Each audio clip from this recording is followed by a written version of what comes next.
Bonjour à tous et bienvenue sur Crypto Signal. Aujourd'hui, on fait un point bien sûr sur l'investiture de Trump. Qu'est-ce que ça peut nous donner sur la journée, sur quelques jours et bien sûr sur quelques mois. Essayons de voir un petit peu plus loin, essayons de voir à quel point, pas forcément uniquement sur la crypto, mais même sur l'économie en général, eh bien cette 47e présidence peut avoir de l'impact. Allez, intro.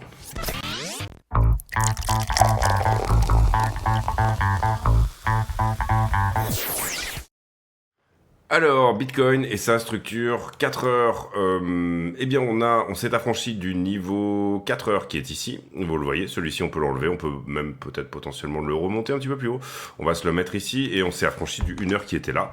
Le 1 heure qui était ici, non pardon, c'est pas 1 heure, c'était hier on avait dit, qu'est-ce qu'on va bien pouvoir faire? Est-ce qu'on va ici faire une flat normale? C'était tout à fait plausible. Est-ce qu'on va faire une flat étendue? On a fait une flat étendue qui s'est arrêtée au 1.618. Ici, j'avais mis le 200%.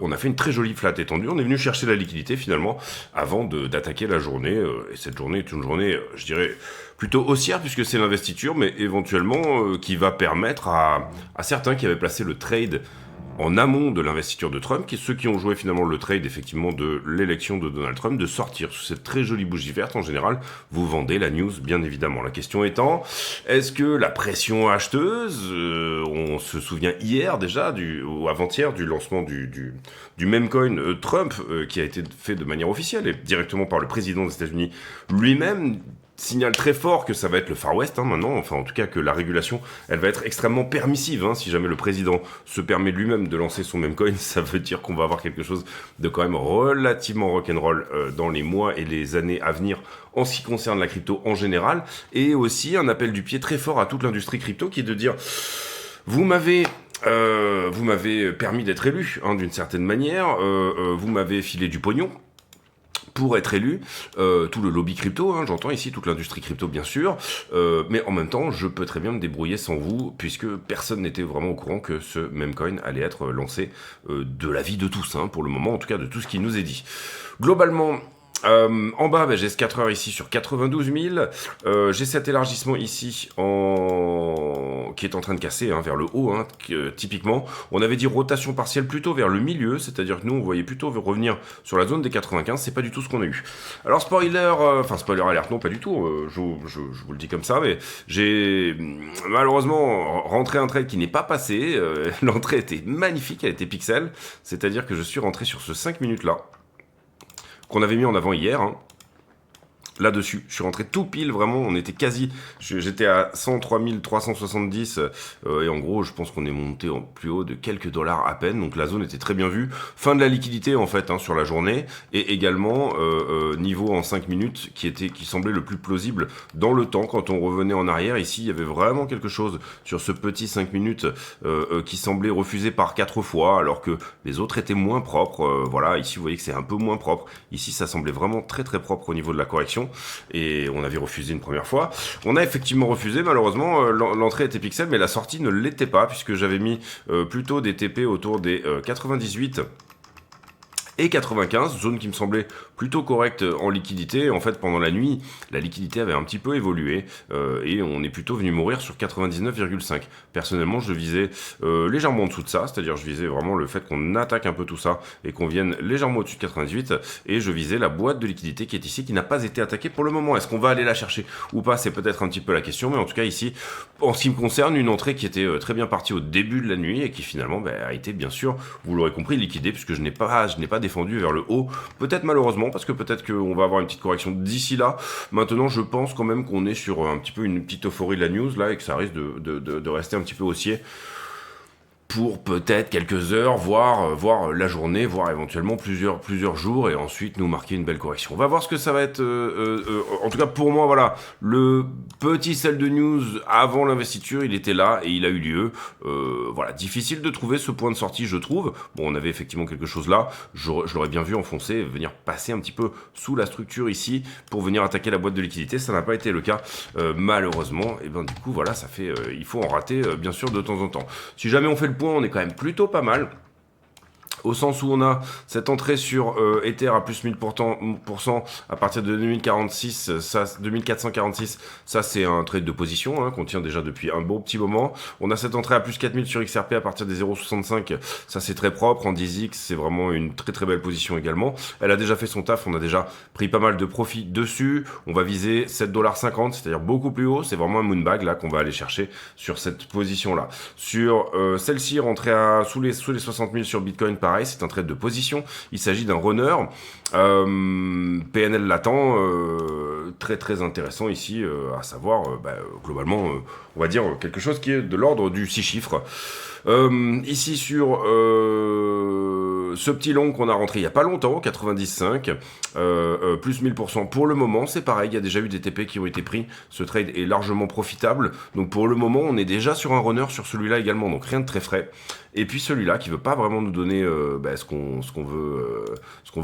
veut avoir, c'est-à-dire ce petit trade sur Ethereum qui est vraiment en galère hein, depuis le départ. Pour le coup, il est ouvert en marge croisée, donc il respire. Hein, il a déjà fait des petits tours sous les 100% même, mais voilà, c'est pas extrêmement convaincant du côté d'Ethereum. Donc on ira bien entendu faire le point là-dessus aussi. En tout cas, le prix se récupère très bien. On fait un nouvel ATH. Vous voyez que du coup, le 5 minutes qui est là est bien entendu cassé, celui sur lequel on avait fait notre entrée hier soir, et c'est pour l'instant le 4 heures ici de l'ATH hein, globalement qui est en train de plus ou moins refuser, ce qui est relativement normal. On peut pas passer un ATH comme ça, enfin on vient de le passer, mais vous voyez, on prend la liquidité au-dessus, on peut pas nécessairement passer. Target de l'élargissement dont je parlais tout à l'heure, plus ou moins 123 000 si on y va.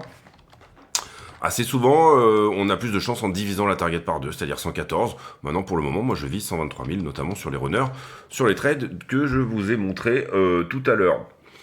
Il y aurait bien sûr un petit TP à prendre ici sur la zone, hein, c'est un ATH, il y a forcément ici de la liquidité qui va revenir à nouveau à la vente et ou en short, notamment psychologie d'un retest, vous connaissez, hein, pour l'instant on en a déjà pas mal parlé, mais tous ceux qui ont acheté le top ici et qui se sont fait peur et qui finalement reviennent à leur point d'entrée et sont à la revente, c'est une pression vendeuse, donc ça c'est la psychologie, hein, on parle ici, on prend la charte et on met plus ou moins des mots humains à dire en face de ce qu'il est plus ou moins en train de se passer, et puis zone de défense pour les shorters qui étaient rentrés, donc pareil, zone de vente ici de ce côté-là. En revanche, si on commence à percer au travers et si on commence à vraiment attaquer bien la zone, c'est un short squeeze, et pour le coup, ces liquidations qui est au-dessus n'arrivent pas à se défendre, elles se défendent certes pendant un certain temps, mais en gros, ce sont des actes d'achat forcés, puisque je vous rappelle que quand vous clôturez un short, vous êtes obligé d'acheter un bitcoin pour le rendre à l'exchange, puisque vous avez fait de la vente à découvert, vous l'avez emprunté pour le vendre avant de l'avoir acheté.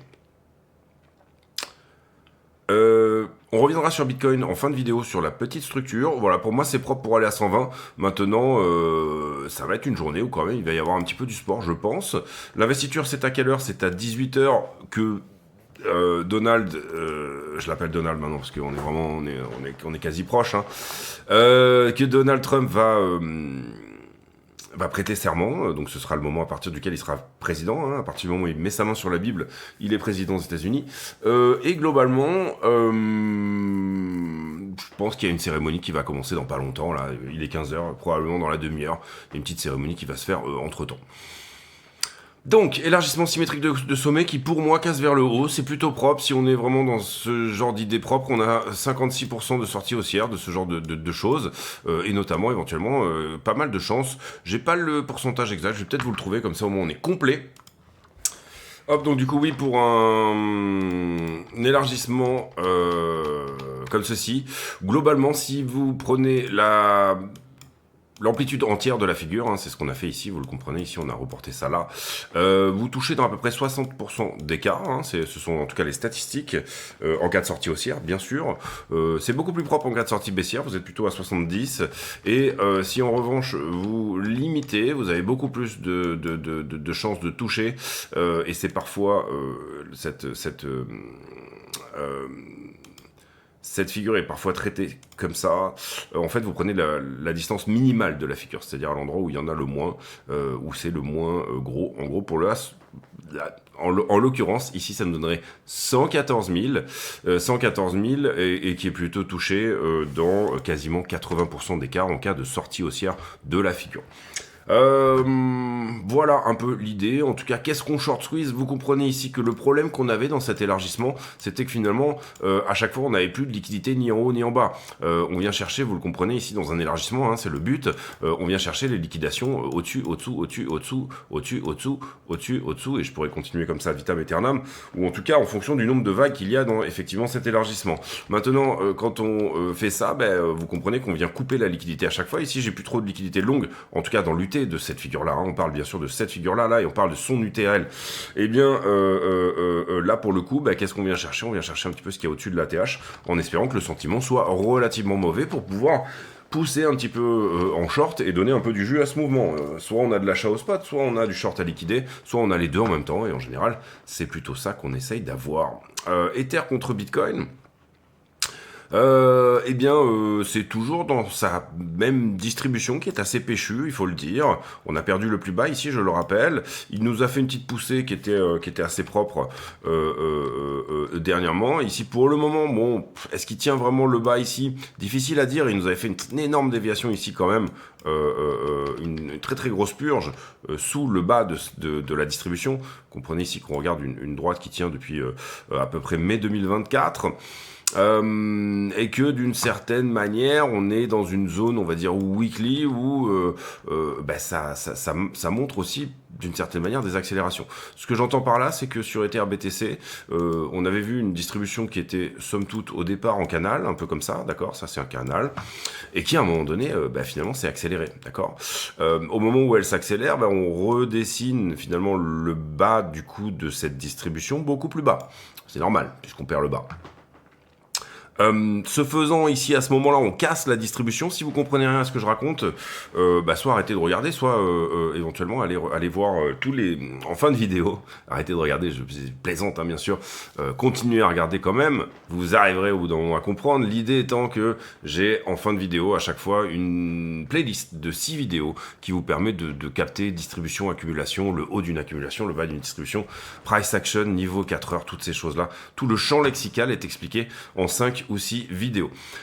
Pour moi, ce que j'aimerais bien voir sur Ether, c'est que, étant donné qu'on a cassé la distribution de l'accélération, hein, je parle ici de celle-là, celle que je viens de vous surligner, et que on est peut-être en train de commencer à devenir à l'attaque de la moins agressive des deux, ça serait à minima un retour sur les 0,051. Maintenant, le problème, c'est que ça fait un petit moment qu'on appelle à ça, ça fait un petit moment qu'on dit, ouais, j'ai eu une distribution qui était somme toute au départ plus ou moins calme, avec un rythme normal, qui s'est ensuite accéléré, qui ensuite a perdu son accélération, et qui finalement pour le moment a un petit peu de mal certes à venir casser le momentum le moins agressif des deux de cette accélération-là. Vous comprenez que ce qu'on veut ici, c'est que Ether réintègre à minima ce qui était auparavant son canal. Et c'est pas le cas. Il est en train de purger littéralement en dessous. Il est en train de venir chercher des niveaux qui sont backside, absolument la fin de ce qu'on pourrait éventuellement lui concéder pour rester dans une forme de structure haussière. Alors que, je le rappelle, il représente 60% de la DeFi, il représente quelque part un no-brainer en termes d'investissement sur les niveaux sur lesquels sur lesquels il est là, en tout cas par rapport à Bitcoin. Maintenant, une des grandes questions qu'on peut se poser, c'est est-ce que des coins qui vont être beaucoup plus appuyés par Donald Trump, typiquement Ripple et Solana, hein, qui sont américains, ne vont pas lui damer le pion? Et est-ce que finalement le marché n'est pas en train de pricer le fait que la législation ne sera pas nécessairement extrêmement favorable à tout ce qui est Layer 2, Ethereum, etc., mais ira plutôt rotate sur les Ethereum killers que sont Ripple, qui on va dire est plutôt quand même apprécié par le secteur financier, et Solana qui est plutôt apprécié, on va dire, par les ventures d'une certaine manière, mais également par les crypto-ventures, mais également par les particuliers, au travers bien sûr des maincoins et de toutes les facilités qu'il existe autour de Solana et de la rapidité, même si Solana, l'adage aux États-Unis dit qu'il est plus souvent down, is more often laying down than your girlfriend, il est plus souvent couché que couché, donc sous-entendu le réseau ne marche pas, que ta copine. Ça a semblé s'améliorer quand même ces derniers temps. Qu'est-ce qu'on a sur Ethereum qui peut tenir? On l'a montré, le daily, hein, ici, qui est en bas. Peut-être un petit peu, quelque part, le dernier niveau. Et le 4 heures qui est ici est perdu, mais ça, on l'avait déjà probablement effacé. Je sais pas pourquoi il est revenu. Donc voilà, donc en daily, c'est moche. Maintenant, quand c'est moche, parfois, c'est un peu ça qu'il faut jouer. Maintenant, il n'y a absolument aucun signe de retournement de la structure sur Ether contre Bitcoin. Et ça depuis plusieurs... on pourrait presque parler d'années maintenant. Hein. Ouais, on parle d'années, ouais, depuis 2 ans. Voilà, vous êtes au courant. 3342 en ce qui concerne notre ami Ether. Encore une fois, il échoue sur sa distribution. Hein, il est revenu lui faire un bisou et puis s'en va. Je trouve que c'est pas moche. J'aime bien, moi, quand il y a des petites structures un peu correctives sous trend. Hein, d'accord, vous comprenez que la trend, là, c'est ce qu'on regarde, c'est la bleue pastel, là, la bleu ciel. Bleu turquoise, hein, on peut dire, même on est entre le vert et le bleu, hein, je pense, si on était sur un tuto maquillage, par exemple, je pense qu'on aurait vraiment typiquement exactement la couleur de cette droite, mais c'est pas le cas, on est sur un plus ou moins du trading quand même, donc voilà. Et en gros, voilà, ce genre de petite structure un petit peu corrective, pas trop moche, pas trop, voilà, un petit peu, genre on vient chercher nos longues à chaque fois, mais on vient pas chercher les shorts au-dessus. Je trouve que c'est pas dégueulasse, c'est pas moche, c'est pas, voilà, on peut éventuellement se dire que on perd pas le 1 heure qui est en bas. Je trouve pas ça moche. Maintenant, Ether, on l'avait dit, un des risques, c'était de faire impulsion, correction, impulsion. Ça, on l'a eu. On est allé dans la box d'achat, il n'y a aucun problème. On est allé sous la structure, il n'y a aucun problème là-dessus. Si Bitcoin veut bien se reprendre, Ether ne perdra pas, du coup, cette épaule, tête-épaule que vous voyez là. J'espère que vous m'avez suivi quand je l'ai dessiné, elle est là. Si on en perd la ligne de coup, pour le coup, là, c'était un SFP. C'était pas vraiment une perte. Si on avait eu un vrai bâton en daily, là, d'accord. Mais pour le coup, non, c'était juste un SFP. C'était juste une prise de liquidité. On s'est remis tellement vite qu'on ne peut pas parler de figure chartiste ici. Et pour le moment, je trouve que c'est pas moche cette petite correction sous trend ici. Donc on va espérer que en fait ce qu'il est en train de nous dire Ethereum, c'est quoi ce qu'il est en train de nous chuchoter à l'oreille, eh bien ça serait tout simplement, regarde, j'ai fait une impulsion, j'ai fait une correction ici comme une sorte de flag, d'accord, et je m'apprête, faisant cette petite correction sous ma trend ici, à te donner une impulsion supplémentaire, ce qui serait plutôt une bonne chose, je vous l'avoue, parce que personnellement, je commence un petit peu à perdre patience. Voilà, il donne beaucoup de faux signaux, il est assez difficile en ce moment, alors que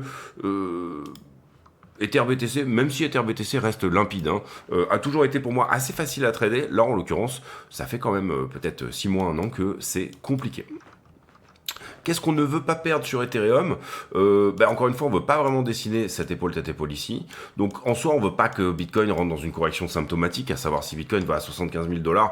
Aucun doute ici que Ether ira sous les 2007 et voire même pour moi revisiter éventuellement 2004 et pourquoi pas 2000, d'accord? Il n'affiche pas une force par rapport à Bitcoin qui nous permettrait de dire que donc ce sont des points d'achat spot, hein, pour ceux qui n'en ont pas, ou en tout cas qui voudraient en avoir, ou pour ceux qui y croient encore, on va dire presque ça. Mais du coup, voilà. Mais en soi, beaucoup de faux signaux, je trouve. Pas de faux signaux, c'est pas vraiment ce qu'on peut dire, mais voilà, des supports qui tiennent pas. Très peu de force au spot, très peu lisible en liquidité. Voilà. Là où Bitcoin en ce moment est très bien lisible, assez fortement lisible sur la liquidité weekly, je trouve en tout cas. Je trouve qu'Ether, on a quand même plus de mal à comprendre où il va, y compris même en ayant la bonne analyse sur Bitcoin. Et finalement, on a un Ether qui à aucun moment ne se met même ne serait-ce qu'à plat dans sa performance par rapport à Bitcoin. Petite gorgée de thé. Dominance altcoin. Alors là, c'est un petit peu, on va réfléchir un peu dans le même délire. Hein. On l'a montré hier déjà, mais impulsion, correction, impulsion, c'est ça l'idée. Malheureusement, cette impulsion-là, elle est un peu corrective, d'accord? Elle est un peu momolle. Il n'y a pas d'accélération. À aucun moment, ça accélère. Et c'est de plus en plus ce qu'on voit parce que, en fait, ce qu'on aurait aimé voir là, par exemple, c'est typiquement péter. Tout simplement cette petite structure ici qui reste un petit peu bullish, hein, on va pas se le cacher, c'était potentiellement un flag, hein, un bull flag ici, un drapeau haussier, pour parler français, pour le Québec, pour nos amis les Québécois. Et j'essaye de parler beaucoup français quand même, je sais pas si vous l'avez remarqué, mais je parle d'élargissement symétrique de creux, etc. Je choigne la langue française comme il se doit. J'ai toujours plus ou moins essayé de le faire quand même. Je vous sors pas des broadening wedge et compagnie, d'accord. On est vraiment ici sur de la nomenclature franco-française. Est-ce qu'on est sur support ici, sur la dominance? Pas vraiment, le support il est là, c'est le support daily. Est-ce qu'on a vraiment perdu cette idée d'une structure bullish? Non, mais il faudrait quand même péter cette petite distrib à un moment. Et pour le moment, à la veille de l'investiture, on est quand même peut-être plutôt en train de fondre et de revenir attaquer le bas de cette accumulation. Si on l'attaque complètement, vous comprenez que le risque, il est ouf. Il est de dire, ouais, j'ai fait une impulsion là, d'accord. Ouais, j'ai fait une correction ici, mais en fait, finalement, je vais te donner une correction plus importante, hein, d'accord? C'est-à-dire que tu peux tu peux t'asseoir sur ta main si tu préfères, et attendre un petit peu avant de te jerk pour ceux qui ont la référence. Mais en gros, voilà un peu l'idée. Ça c'est un peu trop correctif pour accélérer, malheureusement. Ce qu'on veut, c'est que ça accélère. Et si ça revient ici sur la trend, vous comprenez qu'au niveau momentum, il n'y a aucune accélération. Là, j'avais une accélération, d'accord. J'avais un momentum qui était faiblard. Je vais y arriver, j'ai la caméra devant. Faiblard et qui s'accélère. Pour le moment, c'est pas trop ce qu'on a eu là-dedans. Et malheureusement, dans ce qu'on voyait hier, qui était plutôt encourageant, je dirais, ici, là, toute petite structure un petit peu sympathique des familles, qui pouvaient très bien ici venir rechercher une petite vallée et se reprendre. Et ben là, pour le coup, on est peut-être plutôt venu chercher les liquidations et les liquidités. Donc retour sur support. Si on y va là maintenant, tout de suite, c'est plutôt propre au sens où j'ai un support plus quelque chose d'oblique. Donc je suis pas à l'attaque de la distribution du bas de l'accumulation directement. Maintenant, bon, ce qu'on voulait nous, c'était péter ça, d'accord. On voulait juste péter ça. C'était pas très compliqué. Pas trop perdre le momentum. Vous voyez qu'il est perdu. Voilà, avoir quelque chose qui nous dise que ok, ça part en impulsion maintenant. C'est-à-dire, j'avais mon momentum qui était là et on voulait que ça accélère à partir de là, tout en cassant la distribution et en tenant à peu près le momentum qui est rouge ici, celui que vous voyez. Momentum étant bien sûr la pente de la montée du prix, si vous préférez. Moi, je parle de momentum sans parler de... Je regarde pas trop tout ce qui est RSI, toutes ces choses-là. Je regarde juste la structure. Voilà, ça peut m'arriver de regarder le RSI plutôt sur des grosses UT, weekly, etc. Mais sinon, voilà. Bitcoin, dominance. Eh ben... C'est un peu toujours la même chose. On en avait aussi parlé pas mal. Une des questions principales, c'était est-ce que je fais impulsion, correction, impulsion? Sous-entendu, j'ai une dominance qui va revenir assez vite sur le haut ici, et pourquoi pas, éventuellement même au-dessus, reprendre un plus haut. Est-ce que l'investiture de Trump est si bénéfique à Bitcoin que ça? Il y a deux pans dans l'idée. On va du coup switcher sur le fondamental et on va aller voir les news après. Mais en gros, il y a deux histoires hein, dans l'histoire. C'est réserve de stratégique en Bitcoin ou pas. D'accord? Est-ce qu'un protocole décentralisé peut devenir l'étalon or? On va faire simple ici, hein, mais en gros, voilà, réserve stratégique. Pour le moment, on va un petit peu se calmer, hein, mais en gros, voilà, est-ce qu'on rentre dans des réserves stratégiques sur le protocole open source qui est Bitcoin, ou est-ce qu'on le fait sur des cocorico, trucs américains, typiquement XRP, Solana et compagnie, ou autre, hein, est-ce que même on ne peut pas dire, bah finalement, en fait, on va faire une espèce de dollar américain, ou un truc un peu basé sur les deux, etc., etc., etc. Donc BTC profite de cette idée de réserve stratégique, bien évidemment, les ETF aussi, hein, bien sûr, et en l'occurrence, ensuite, vous avez tout ce qui est régule, qui devrait arriver dans un deuxième temps. Régulation, bah, c'est la place des altcoins, de la DeFi dans le monde américain, etc. Comment on se positionne par rapport à l'IRS, donc le service qui perçoit les taxes, etc. Voilà, est-ce que les plus-values sont taxées comme ceci, comme cela? Comment ça fonctionne un peu toute cette histoire? Et comment finalement s'inclut la crypto dans le paysage financier 2.0? Et ça risque d'arriver après. Donc, pour le coup, en termes de timing hein, sur le fondamental, je pense qu'en termes de régulation, on est pas mal parce que théoriquement, Trump devrait annoncer des jolies choses dès les premiers jours. Maintenant, je ne suis pas sûr, mais théoriquement, étant donné que il a quand même plus ou moins dit que ça serait le cas. Il devrait annoncer des jolies choses en régulation et en ce qui concerne les réserves stratégiques également. Mais surtout en régulation pour moi, parce que réserve stratégique, ça risque de prendre du temps. Il va falloir que ça soit voté par un paquet de monde, et puis il va falloir que tout le monde soit d'accord. Et pour moi, pour l'instant, je trouve que c'est un peu trop beau pour être vrai, mais pourquoi pas. Je dis pas, voilà, il n'y a pas de souci. Voilà, en tout cas, Bitcoin dominant. Ce que vous voulez voir, si vous voulez voir des altcoins performer à ce stade, c'est un rejet par cette zone-là, bien sûr, un double top ici, perdre tout simplement les 56% et commencer à aller échouer vers les 50% et peut-être moins. Ce que vous ne voulez pas nécessairement voir, c'est pour le coup une forme d'accélération du momentum initial, c'est-à-dire un petit peu le fait qu'on tienne effectivement ça et qu'on ait une vague supplémentaire à l'intérieur de ça. Si jamais on était par exemple dans un élargissement, vous comprendrez qu'on est une, deux. Pour le moment, voilà, c'est un peu tôt pour en parler, mais plutôt, excusez-moi, une, deux, une 3, une 4. Les 5 donnent parfois des rotations partielles, c'est-à-dire que vous comprenez qu'on ne va pas aller au 100% de dominance sur Bitcoin, si on reste dans cet élargissement. Donc les 5 donnent très souvent des rotations partielles. Est-ce que c'est sur la résistance? Est-ce que c'est à quel endroit? Est-ce qu'on refuse à 70? Est-ce qu'on est obligé de revenir revisiter? Est-ce que c'est là maintenant qu'on va refuser? Est-ce qu'on va reproduire cette impulsion-là à la suite de cette correction, ce qui nous emmènerait à un ATH de dominance sur Bitcoin? Autant de questions sur lesquelles je ne répondrai pas, mais j'ai mon idée. Et mon idée, moi, personnellement, c'est que pour l'instant, autant c'était pas mon scénario privilégié dans le passé, pour l'instant c'est quand même plus ou moins ce qu'on peut voir éventuellement se mettre en place. Voilà, un Bitcoin qui se redirigerait à nouveau entre 60 et 62% de dominance, un push supplémentaire sur BTC par rapport au reste du monde. Maintenant, encore une fois, vous avez vu quand on a regardé l'altcoin dominance et toutes ces choses-là, qu'il y en a un peu, il y a un peu à boire et à manger pour les deux camps. C'est-à-dire que, comment dire, on peut voir ici des choses qui sont mignonnes dans les deux camps, mais pour que ça soit mignon sur l'altcoin dominance, il va falloir une accélération que pour l'instant on n'a pas. C'est-à-dire que pour l'instant, ce qui semble peut-être se dessiner, c'est peut-être plutôt quelque chose dans ce genre-là. Donc, autant mon scénario privilégié était d'aller à 30% sur les altcoins plus rapidement qu'on ne revoit les 22, puisque c'est ça la question. En fait, la question, il faut la poser en termes simples. À un moment donné, si vous faites un elevator pitch, si vous faites vous devez pouvoir répondre.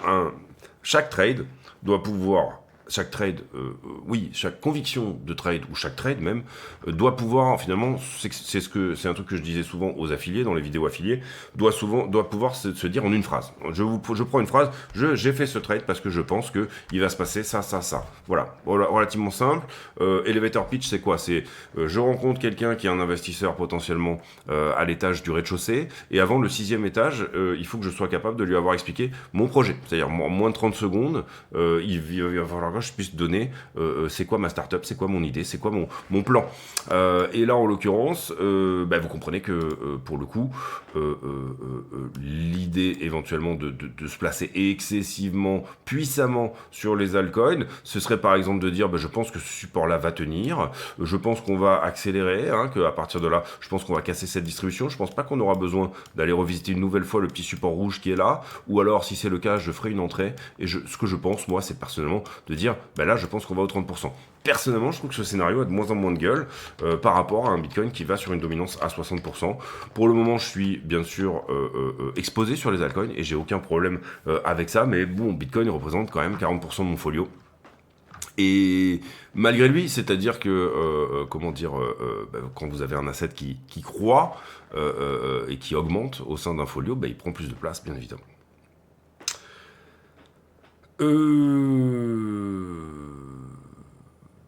Assez long sur l'analyse technique, j'en conviens. On n'a pas retweeté grand chose depuis hier, pas très grave. On est lundi, de toute façon, il n'y avait pas d'afflux ETF. J'en profite pour vous dire de ne pas hésiter à vous affilier sur les liens que vous avez en description de la vidéo. tous les bénéfices de la chaîne sont reversés à Mécénat Chirurgie Cardiaque, qui opère des enfants qui sont nés dans des pays où il n'y a pas vraiment les infrastructures, les fait venir en France dans des familles d'accueil, les billets d'avion sont gratuits, puisque c'est Aviation Sans Frontières qui s'occupe de tout ça. Vous avez des chirurgiens qui opèrent, bien sûr, il y a un certain coût dans les hôpitaux, donc, qui est quand même bien sûr imputé, et vous avez des chirurgiens qui opèrent, bien évidemment, j'allais dire pro bono, mais c'est pas du tout le mot, il y a probablement un mot pour ça, mais qui opère quasiment sans se faire payer, pour pouvoir opérer ses enfants tout simplement. Donc en gros, c'est comme une sorte de chaîne qui est là pour sauver des enfants qui n'avaient rien demandé, qui sont nés avec une maladie, une malformation cardiaque en l'occurrence, qui n'avaient rien demandé, et qui, ça leur permet d'avoir une vie meilleure. Si jamais vous êtes bien doté financièrement, ça ne coûte que 12 000 euros de faire sauver un enfant, et si jamais vous êtes bien doté financièrement, vous pouvez bien évidemment déduire les 66% de ce don de votre impôt sur le revenu. Donc ça, il ne vous en coûterait que, si vous payez pas mal d'impôts bien sûr, que 4 000 euros pour sauver la vie d'un enfant. Vous recevrez, venez en DM si jamais ça vous intéresse, mais je vous présente à la personne qui s'occupe des grands donateurs chez Mécénat Chirurgie Cardiaque.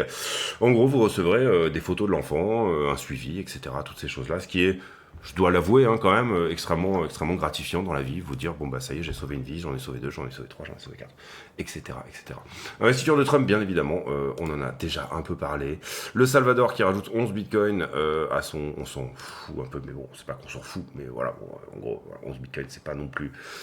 Bernstein qui dit que le meme coin de Trump est un shift du paradigme dans l'approche crypto. Bah ouais, c'est un peu ce qu'on disait, c'est-à-dire si le président des États-Unis lance lui-même son meme coin juste avant son investiture, ça promet des choses assez rock'n'roll quand même pour cette année.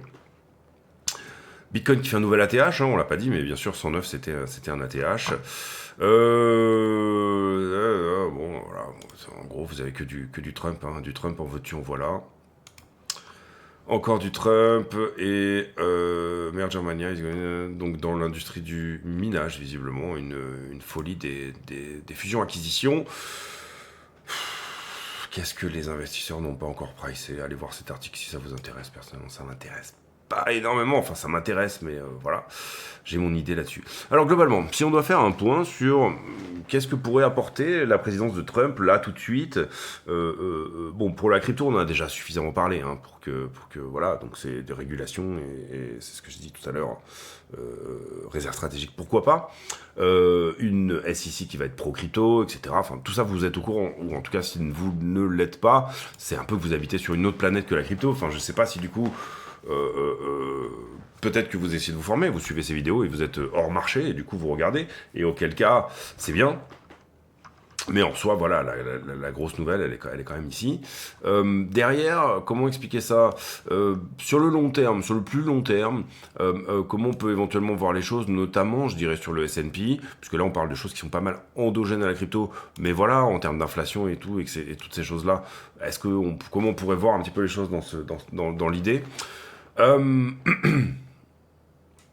Alors, d'une certaine manière, il va se passer quelque chose au niveau de l'emploi, nécessairement, quand Trump va être élu. Pourquoi ça? Parce que on est sur des chiffres qui restent quand même pas mal pipotés au niveau de l'emploi. Pipotés pourquoi? Pipotés parce que d'une certaine manière... il y a beaucoup d'emplois gouvernementaux sous cette présidence, entre guillemets, démocrate.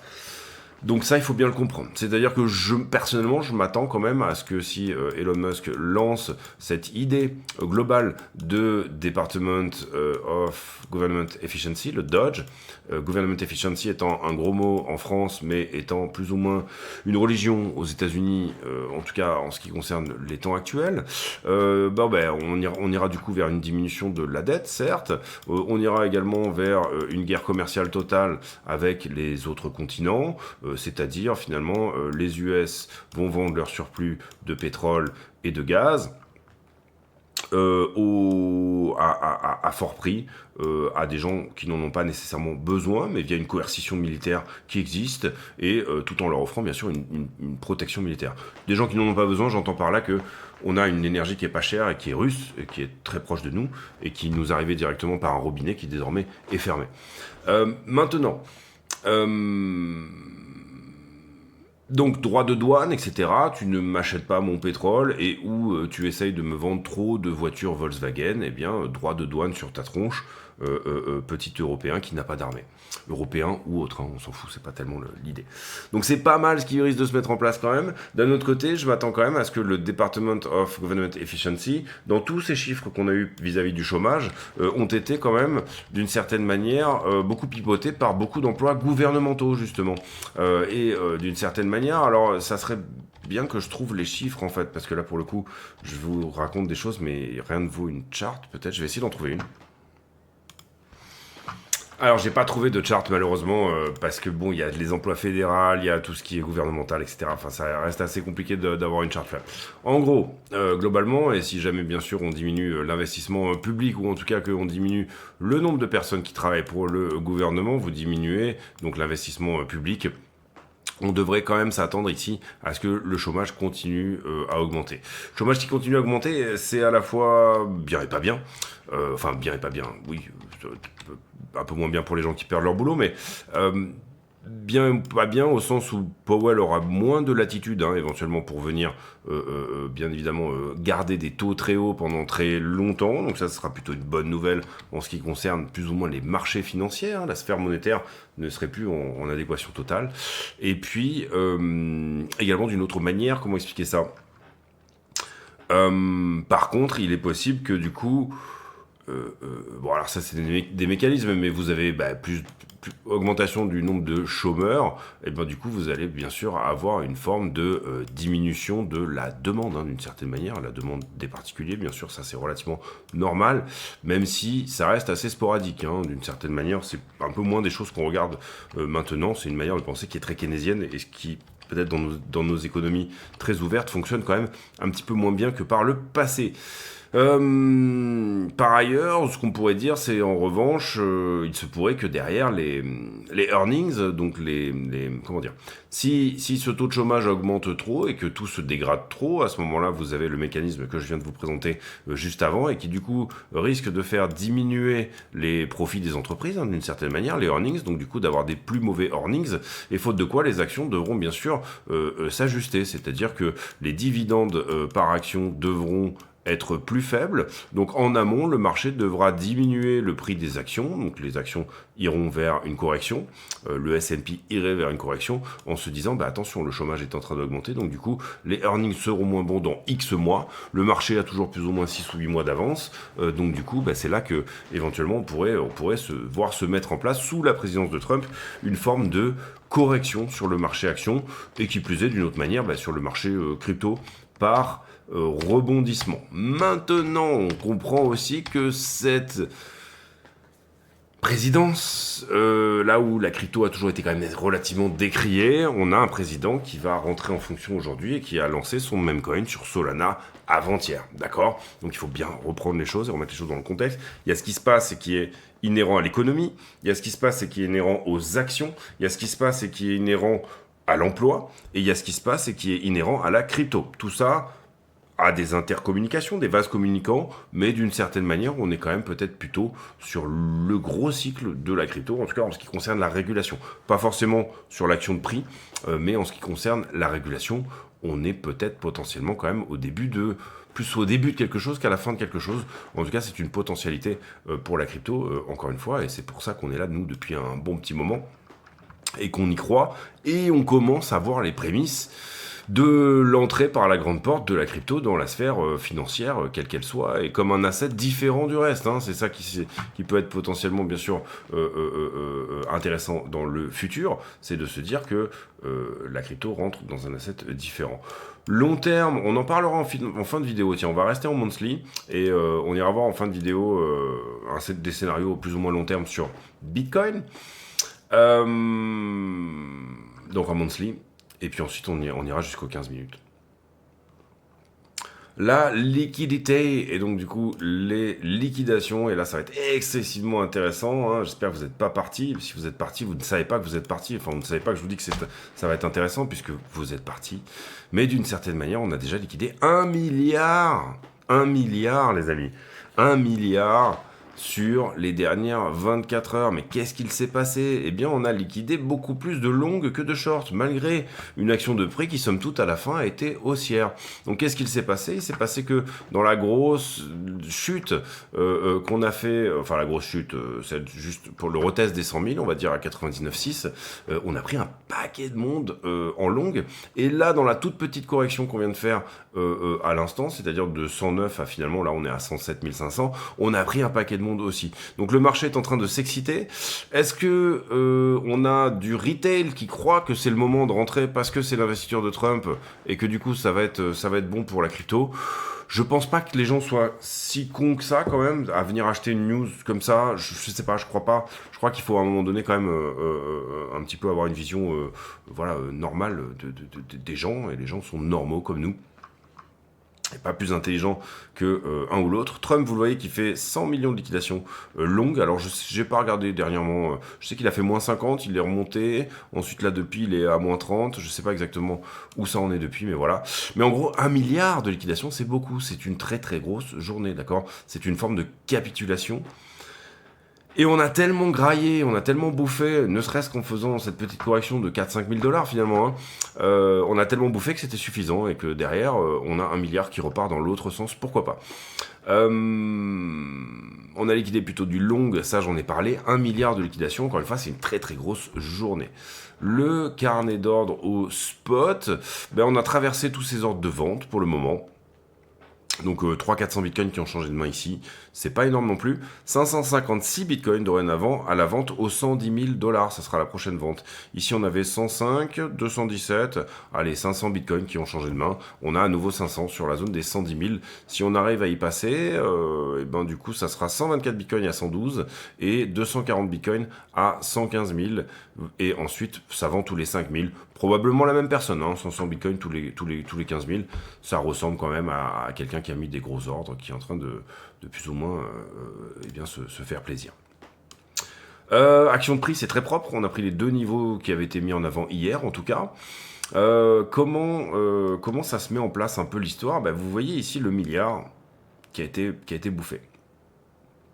On vient jouer avec le dernier plus haut, et puis derrière, bam, et là, waouh, le nombre de contrats qui disparaissent, on passe de 23 à 21 sur la totalité de l'open interest sur Bitcoin. En l'occurrence, là, vous comprenez qu'il n'y a pas que de la liquidation là-dedans. Globalement, ça fait pas mal chuter le funding, ce qui est relativement normal, mais c'est pas non plus incroyablement en chute, hein. Et derrière, par contre, le funding, vous comprenez ici qu'on revient à peu près au prix initial, mais le funding est beaucoup plus haut. Qu'est-ce que ça veut dire? Ça veut dire que j'ai du long, hein, j'ai du long sous la structure. Alors, je le qualifierais, le long, d'être quand même très légèrement plutôt sur ce point-là. Pourquoi? Parce que c'est là où le funding augmente, donc on va rester là-dessus. Et puis, derrière, vous voyez que le gros des liquidations se fait quand même 17 janvier 22h, on est le 20, ouais, ici 19, 21h, ça c'était hier soir. Très bien, voilà, le milliard, il se prend là-dedans, hein. Clairement, il s'est pris cette nuit, hein. Est-ce que j'ai du short au-dessus de la structure? Pas nécessairement, en tout cas j'en vois pas énormément, il y en a sûrement un petit peu, hein, bien sûr, ça veut pas dire qu'il y a personne. Et chez nos amis de chez iBlock, j'en profite encore une fois pour vous dire de ne pas hésiter à vous abonner, activer la cloche des notifications, éventuellement venir nous rejoindre sur le Discord, hein, dont le lien est en description de la vidéo également, mais pas que, il y a aussi les comptes Bluffin si vous voulez ouvrir un compte, Mexeci, Qcoin, BitGet, et encore une fois, tous les bénéfices de la chaîne sont reversés à Mécénat Chirurgie Cardiaque, donc n'hésitez pas à y aller fort, le karma vous le rendra en fait, peut-être, en tout cas d'une certaine manière. J'étais sur iBlock. Qu'est-ce qui se passe-t-il? Bon, ben là, on voit le moment où on prend pas mal de monde. On voit aussi qu'on a pris des grosses positions quand même sur la descente ici. On a beau dire que c'était pas le cas, il se pourrait que ça soit le cas, en tout cas selon l'algorithme de iBlock. Il y avait du short du coup qui s'est mis dans la structure, on en a fait qu'une bouchée. Il y a un petit peu de short au-dessus, en tout cas pour iBlock, pour moi moins, mais pour iBlock oui. Ici c'est marrant parce que on était venu littéralement annihiler le delta shorter longueur et du coup là on a repris avec cette jolie poussée un gros delta shorter longueur. Ici on comprend un petit peu mieux les raisons de mon entrée en short. Malheureusement, 107 000... oui, 100 000. Malheureusement, je le visais un peu plus bas, moi. J'ai pas visé juste ce point ici de liquidité. On aurait pu prendre un profit ici sur 100 000. J'en avais parlé d'ailleurs même hier. Bon, voilà, c'est pas dramatique. Cette position est sortie de toute façon, donc n'y pensons plus. Il reste encore de la liquidité, du coup pour le moment maintenant de 99 à 95 qui n'a pas été, on s'est pas chauffé dessus, on n'est pas allé ripper, on n'est pas allé faire un bisou ici à ce point chaud au niveau de la liquidité. Pour le moment c'est plutôt mou. Bon, je sais pas ce qui s'est passé. Pour le moment c'est plutôt mou. Ah oui d'accord. Pour le moment c'est plutôt mou en ce qui concerne finalement à la fois ce qu'il y a à prendre au-dessus et ce qu'il y a à prendre au-dessous. En tout cas, c'est ce qu'estime iBlock. Personnellement, j'aurais plutôt tendance à dire que c'est pas mou comme c'est écrit là, mais plus que c'est très...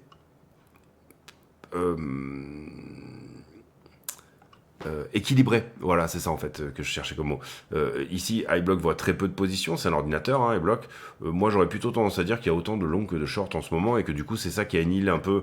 Vous avez des longs qui sortent très vite, des shorts qui sortent très vite, etc. Ça annihile un petit peu à la fois l'augmentation sur l'open interest, je parle ici des 3 ou 4 dernières heures, mais aussi d'une certaine manière pas mal d'autres choses. Ici on voit que pas mal de monde est rentré sur les 3000 en longue sur Ether, donc attention à ça. Il aurait bien aimé revenir revisiter 3560 et plus. Moi j'ai un TP à 3007 sur Ethereum, ça serait cool qu'on y aille à un moment. Sur le petit trade que je vous ai montré tout à l'heure, j'en profite du coup pour faire ma petite popote pour voir si ça reste encore relativement cohérent. Oui et non. On voit qu'il y a quand même plutôt de la liquidité, plutôt à 3005 en ce moment. Il a tellement, il a tellement.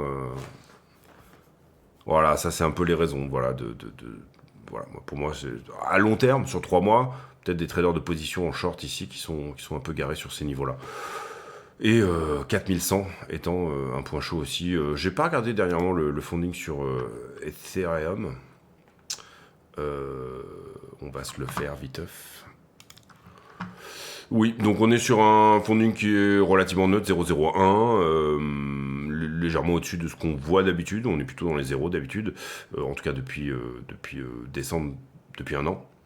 Depuis un mois, pardon. Un mois ou deux.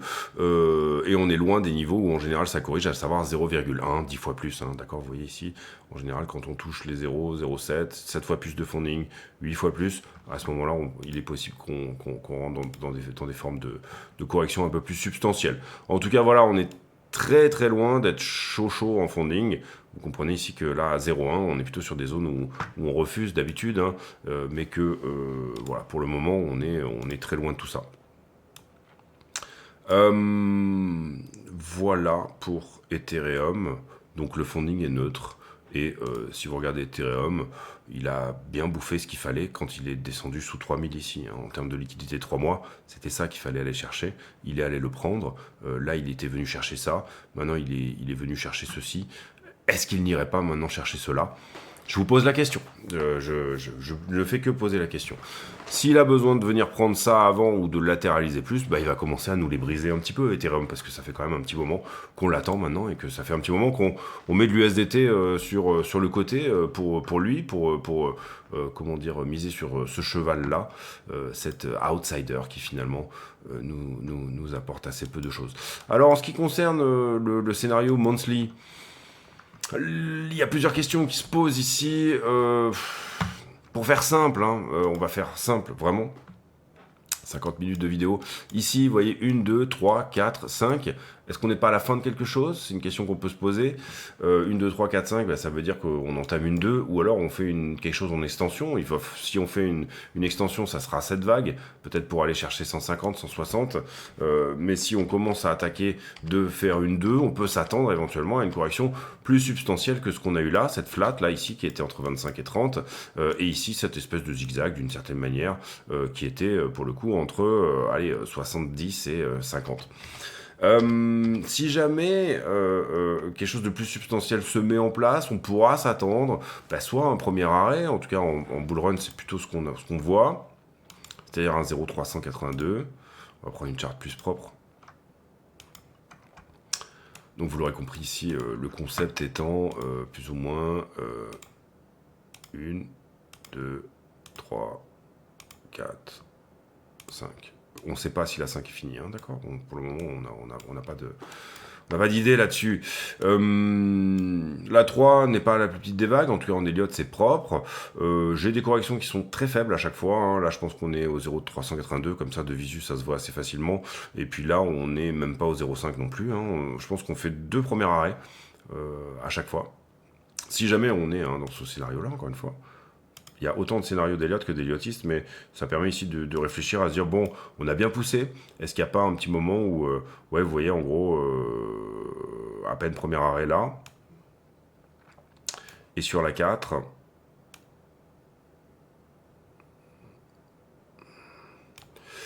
même chose, 0,382, d'accord, de visu, c'était assez visible. Admettons, moi, je verrais bien un 150 000, parce que c'est ma target pour 7,5. Donc admettons qu'on aille à 150 000 et qu'on corrige derrière, de la totalité ici, on pourrait s'attendre à un retour plus ou moins sur cette zone-là. D'accord. Il y a quelque part entre 50 et 36. C'est pas nécessairement obligatoire, on peut très bien aller à 250 000 et à partir de là corriger plutôt à 100 000, c'est tout à fait possible. Maintenant, au vu de la structure, de ce qu'on voit un petit peu, même, je pense que même la 1, on pourrait la mettre plutôt comme ça, avec une flat ici, encore une fois, une zigzag ici.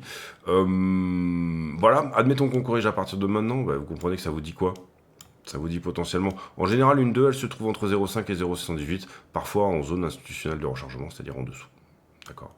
Donc ça vous dirait plutôt entre 41 et 30, très beau support, très propre, hein, ici, si on venait revoir ça. Le contexte s'y prête pas vraiment, hein, on est d'accord ici qu'en ce moment, bon, c'est plutôt élection, etc. Ça voudrait plutôt dire que le marché, dans sa globalité, nous emmène vers une correction plus substantielle, mais en tout cas... Je dirais que, si on reste dans une extension plutôt, sur un bull run ou autre chose, ou quelque chose comme ça, que finalement les corrections ne se font pas, on va de premier arrêt en premier arrêt, on reste sur une trend très propre ici, et sur une augmentation très substantielle, sous-entendu une sorte de super cycle hein, pour la crypto. Si déjà on devait corriger à 75, vous comprenez qu'à aucun moment, strictement à aucun moment, ça ne remet en cause quoi que ce soit sur la structure haussière de Bitcoin. Ça ne remet même pas en cause le momentum du moment, d'accord? Donc, il y a un moment où si Bitcoin doit venir à augmenter un petit peu comme le S&P l'a fait pendant des années, hein, vous voyez avec cette idée de canal, je pense que vous connaissez la charte du S&P, en tout cas j'espère que vous avez vu ce genre de choses.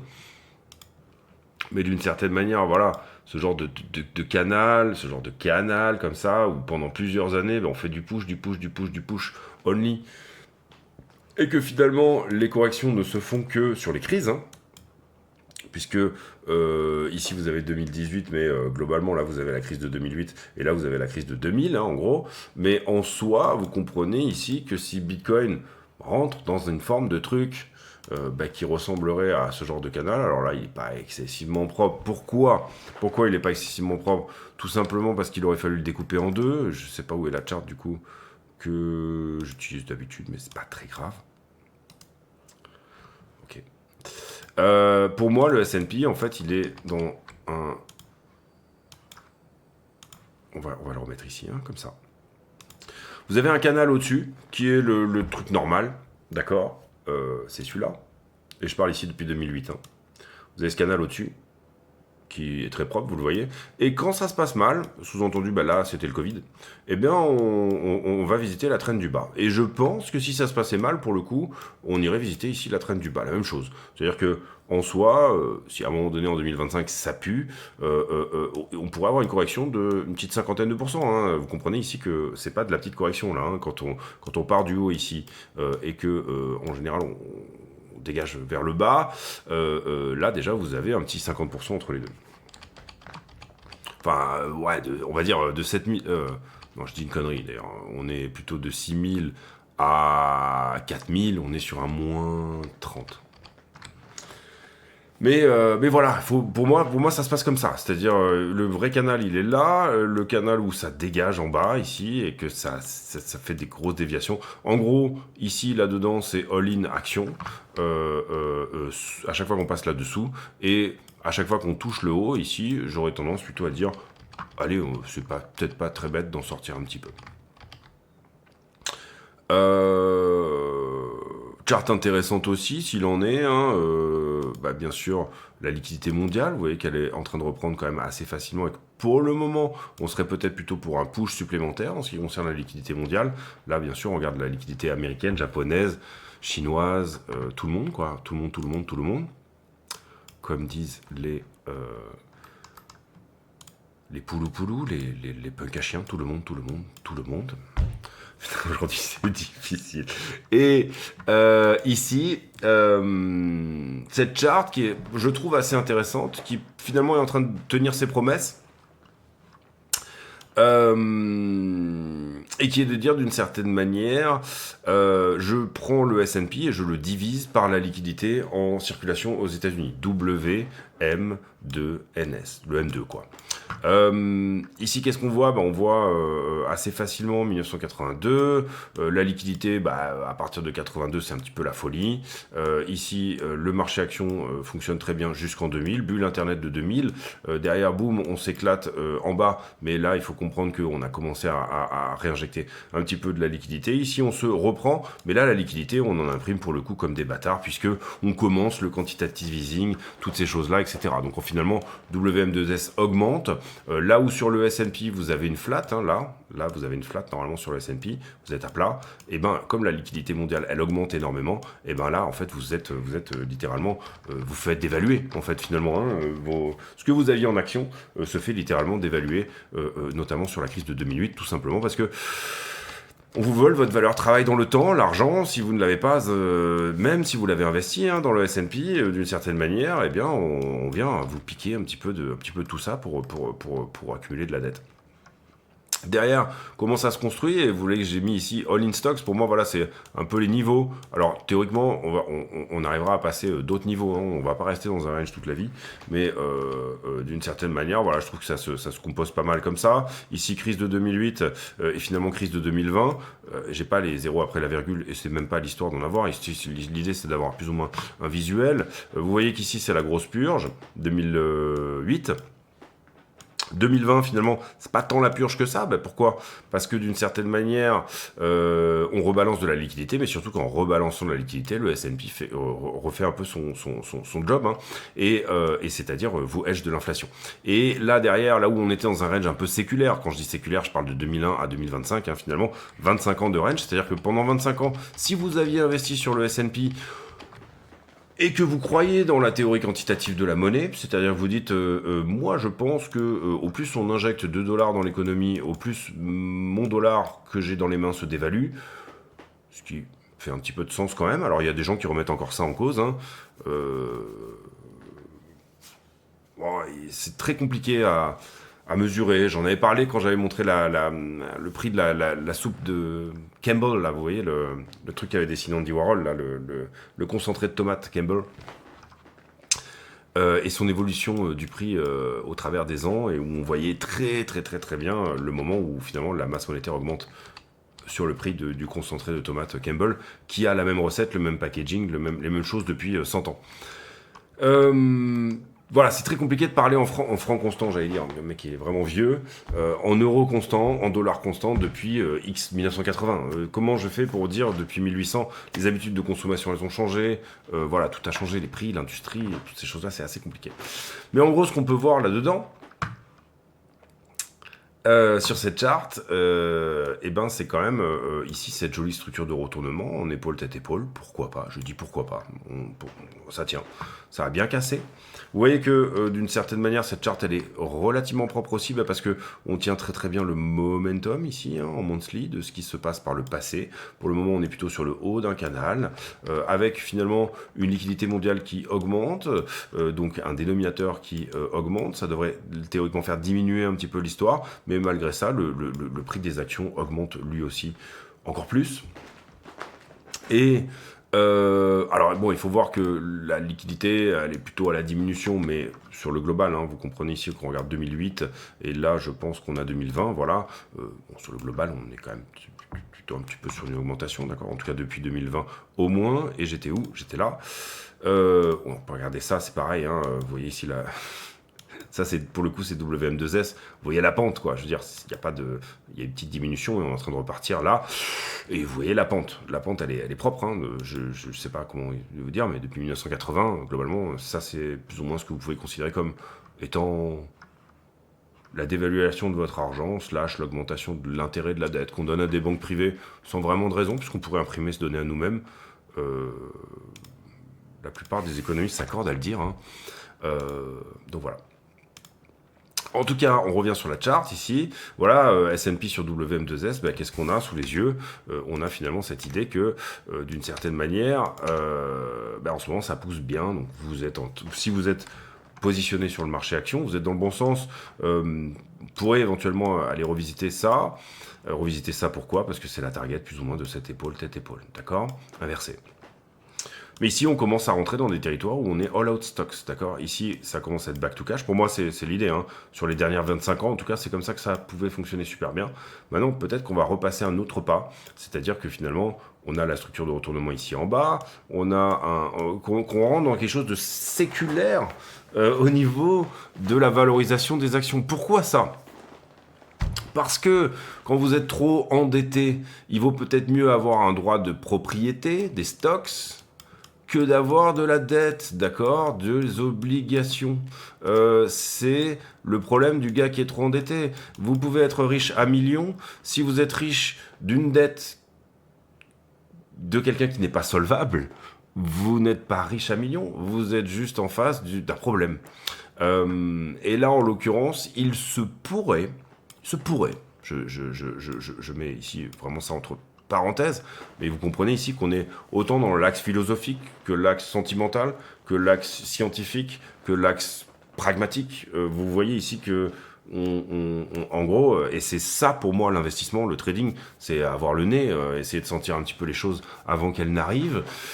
Mais je pense que, étant donné les niveaux de dette actuels, il se peut qu'il arrive bientôt une forme de coercition, une obligation, qu'on vous oblige à rentrer une partie de votre argent frais sur des obligations, donc de la dette de votre propre pays, tout simplement parce qu'elle ne rémunère pas beaucoup, quelques pourcents à peine, et je pense pas qu'on va sortir de cette idée que on va pas rentrer dans des 10% et compagnie. Pour moi, ça n'est pas tenable. Ce qui s'est fait auparavant sous Volcker dans les années 80 n'est pas tenable aujourd'hui. Hein. On ne peut pas combattre 10% d'inflation avec 10% de taux d'intérêt. Ça n'est pas possible. Tout simplement parce que le service de la dette est trop important actuellement. Et donc du coup, on va plutôt se diriger vers des économies un peu zombies, type le Japon et type ce genre de choses. Donc coercition de la part de vos États pour vous obliger à acheter la dette souveraine de votre propre pays, c'est ce qui se passe au Japon, hein, tout simplement, et des stocks qui sont extrêmement valuables. Hein. Le Nikkei a fait, il y a peut-être 6-8 mois de ça, un ATH aussi. Tout simplement parce qu'il sera très intéressant d'avoir des droits de propriété sur une société plus que des droits de propriété sur une dette que l'État vous doit, puisque celle-ci rapporte peu. Ici, mais également puisque vous êtes obligé d'une certaine manière d'allouer une certaine partie de votre portefeuille à cette fameuse dette. Donc on est peut-être ici dans cette idée que... Alors, pour reprendre un petit peu toute cette vidéo qui voilà, potentiellement, moyen terme, je dirais, peut-être une petite correction sur les stocks parce que dégradation du marché de l'emploi aux États-Unis et les earnings pourraient en venir à se dire que oui, bon, on va avoir des mauvais earnings peut-être quand même sur un moment donné un certain temps, tout simplement parce que l'investissement public se diminue, hein, moins d'emplois dans le secteur public, d'accord? Après, petit à petit, les choses se mettent en place, etc. Voilà, pour moi, ça ne veut pas dire qu'on va rentrer dans une politique d'austérité non plus incroyablement incroyable. Cela dit, voilà, pour ce que ça représenterait ici sur la charte, celle-ci, hein, en l'occurrence, ça serait peut-être un truc dans ce genre-là, d'accord? C'est-à-dire, voilà, je corrige un petit peu. Je reviens faire un tour, finalement, sur ma trade. Par ailleurs et ensuite, ce qu'il est tout à fait possible et envisageable, c'est qu'on rentre effectivement dans cette idée de coercition, etc., etc., etc., tout ce que je vous ai dit ensuite par la suite, et que finalement, on continue cette espèce de petite valuation des actions par rapport au reste du monde, ou entre guillemets, par rapport à la masse monétaire en circulation, tout simplement parce que effectivement, il se peut que ça soit peut-être un petit peu plus intéressant de posséder des stocks plutôt que de posséder des droits de propriété sur une dette, enfin j'entends par là des obligations, des bons du trésor. Donc ça, c'est possible, un retour dans ces zones-là est tout à fait possible, c'est-à-dire là où on était en 2000. Globalement, une forme de bulle. Maintenant, pour le moment, elle a quand même ses fondements, c'est-à-dire que c'est pas nécessairement une bulle. En tout cas, j'en ai parlé dans une vidéo il y a de ça quelques jours, on sent pas le concept d'une bulle en soi, c'est-à-dire que les gens sont quand même assez... Il n'y a pas cette euphorie, je parle pas pour la crypto, je parle pour tout, d'une certaine manière, les gens sont quand même en train de se dire, waouh, attention, il faut faire gaffe, etc., etc., etc. Et en soi, on n'a pas cette impression que tout le monde dit, non, mais là c'est un super cycle, c'est complètement différent, ça va se passer complètement autrement, etc., etc., etc. Le moment où on entendra tout ça, il faudra peut-être se dire, attention, c'est peut-être là qu'il faut... Pour le moment, pour moi, on n'en est pas nécessairement là, et j'étais assez d'accord avec l'analyse de Grant, je me souviens plus de son nom, mais on avait fait une analyse là-dessus il y a quelques jours. En soi, voilà un petit peu l'idée. Alors, on termine sur Bitcoin en 15 minutes.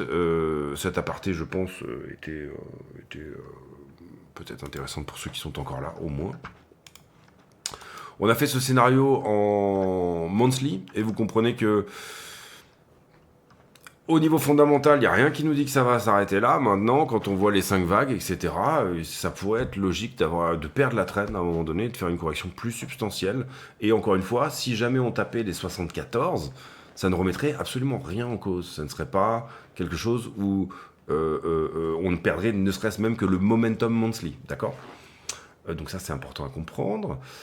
15 minutes, bon, on n'a pas eu de gros dénouement depuis, ça semble assez correctif un petit peu tout ça. On a eu ce triangle, effectivement, qui est perdu par le bas. Ça, c'est pas une très bonne...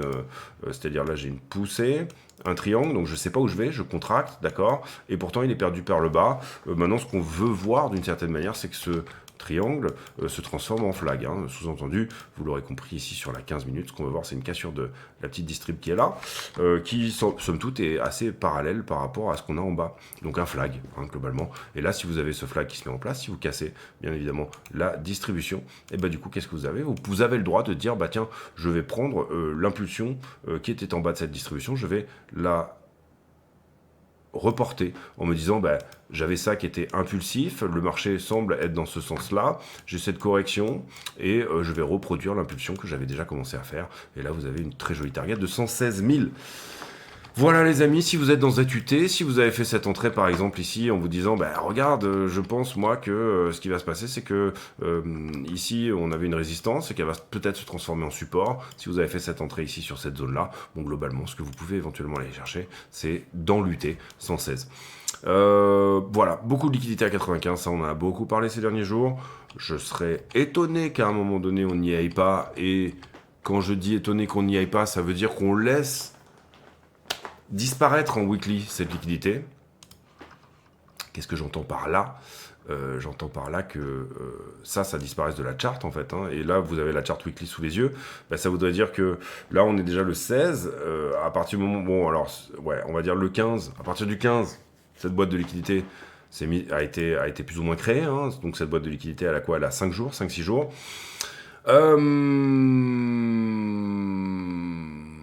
On la voyait pas trop, encore qu'on peut dire si 14, donc ça veut dire que si ça va prendre une semaine avant qu'elle disparaisse. Je serais étonné que dans le courant de cette semaine, dans les 7 prochains jours, on laisse cette boîte-là gagner et qu'on la laisse sur la charte. Maintenant, ça arrive parfois, et on le voit, hein, bien évidemment, et c'est comme ça que le prix augmente, il n'y a pas de souci avec ça.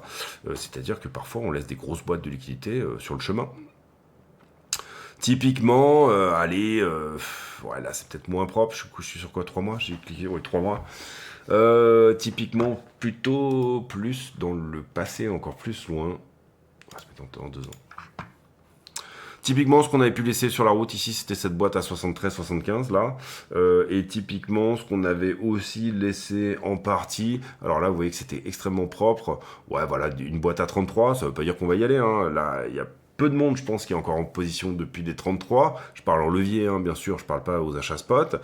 Mais globalement, voilà, ce genre de joli point là, à 72, ben, normalement, c'était étonnant à ce moment-là, hein, qu'on vienne chercher ce qui s'était passé, ce qui s'était créé au-dessus, mais qu'on ne vienne pas retaper une dernière fois la petite boîte qui était là. D'accord? Là, ça, c'était étonnant. C'est-à-dire, on a poussé ici au travers à 76, j'aurais bien vu une correction à 72 avant de repartir. C'est-à-dire prendre la liquidité pour pouvoir repartir. Pareil, étonnant ici, cette liquidité à 60, on en avait parlé d'ailleurs sur le moment, et liquidité à 65 également. Ce genre de boîtes, elles existent, on les laisse parfois sur la route, et finalement, comment elles disparaissent? Ben, c'est plus ou moins grâce à la montée. C'est-à-dire que ces gens-là prennent profit au fur et à mesure. Nous, on a un trade avec une entrée à 60, vous comprenez qu'on a déjà ici pris la majeure partie des profits de ce trade, d'accord? On est OK que c'est bon, on est vraiment sur du reliquat là, ici depuis les 60 000, pour aller chercher 150, c'est vraiment du reliquat de position. Donc, un moyen de faire sortir les gens, c'est de les faire gagner aussi. Ces boîtes, elles existent. Il y a encore, nous, la preuve, on est rentré globalement, je pense, dans ces eaux-là. On est encore dedans, mais avec un tout petit reliquat. Donc il y a un petit peu de thunes là-dedans, mais je pense que tout le monde fonctionne un petit peu comme nous. Mais là, à court terme, je parle sur la liquidité weekly, qui en général parle plutôt bien. Surtout qu'on est en ce moment pas dans une phase verticale, on est plutôt dans une phase horizontale, hein, sur le long terme. En tout cas, depuis du 18 novembre, on est plutôt en train de donner du range entre 90 et 106 maintenant. Hein. Au début, on avait un range 93-98, et là, à minima, si jamais on doit repousser aux deux ranges ici, bah, ça se transformerait peut-être. Hein, on n'est pas sûr encore qu'on va aller à 120. On en a aucune certitude. Il est tout à fait possible qu'on fasse ça pendant encore 4 mois. Je n'en sais rien, d'accord?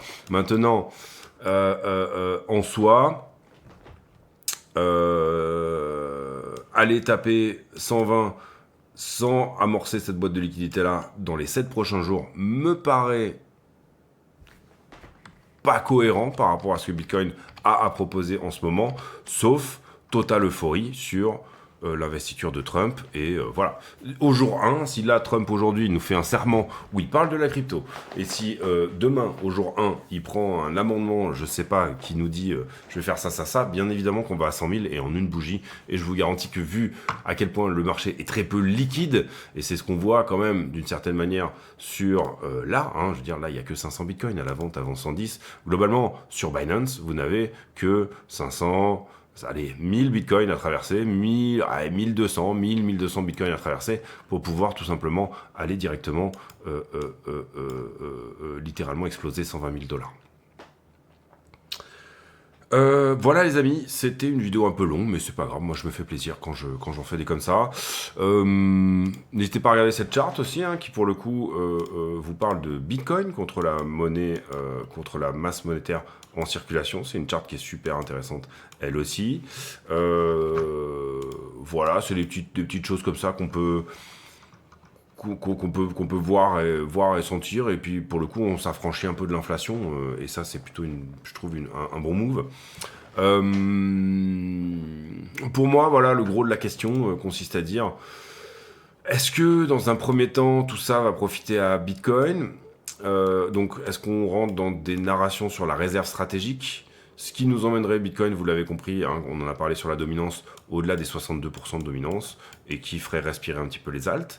Ou alors, est-ce qu'on va tout de suite parler de régulation dans les premiers jours de la présidence? Et auquel cas, si on parle de régulation, à ce moment-là, vous allez plutôt probablement, et qu'on met la réserve stratégique un petit peu de côté pour le moment, vous allez plutôt vivre une alt season dans laquelle les altcoins, l'altcoin index, enfin la dominance altcoin irait vers les 32%, avec pourquoi pas une Ether dominance qui monte à 16%. Et normalement, son point haut, c'est 20%, d'accord. Maintenant, ça, 20% de dominance sur Ether sur les niveaux actuels, je dirais que si Bitcoin se maintient, etc., ça vous fait un Ether à 10 000 $. Hein, donc, du coup, il ne faut pas trop rêver non plus. En tout cas, voilà, il y a des TP sur la route avant 10 000 $. J'ai pour habitude, en fin de vidéo, de poser une question à la con, c'est-à-dire une question qui n'a rien à voir avec le prix du Bitcoin, et qui nous permet de converser de choses et d'autres. Il est déjà 16h, putain. Eh bien, la question du jour...